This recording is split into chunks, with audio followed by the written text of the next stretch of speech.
Hello అందరికీ, ఎలా ఉన్నారు? కమ్మనైన జున్ను ఎలా ప్రిపేర్ చేసుకోవాలో చూద్దామా? పల్లెటూరు కాబట్టి మాకు జున్ను పాలు ఈజీగానే దొరుకుతాయండి. ఈ గ్లాస్ జున్ను పాలకు పావు వంతు నార్మల్ పాలు కలుపుకోవాలండి. అండ్ ఒక 50 గ్రామ్స్, అంటే మీరు తీపి ఎలా తింటారో దానికి తగ్గట్టుగా బెల్లం అనేది కలిపేసుకోవాలి. కొంచెం సేపు పక్కన పెట్టేసుకుందాం, బెల్లం కరిగిపోతుంది.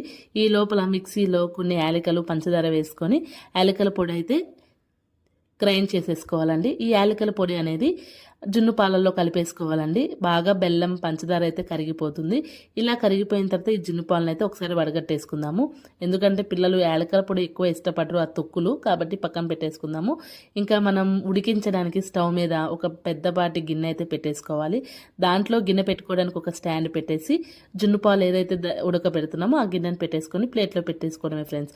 ఒక 20 మినిట్స్ తర్వాత మనం చూసుకుంటే చక్కగా కమ్మనైన జున్ను అయితే ప్రిపేర్ అయిపోతుంది. Thank you. Bye bye.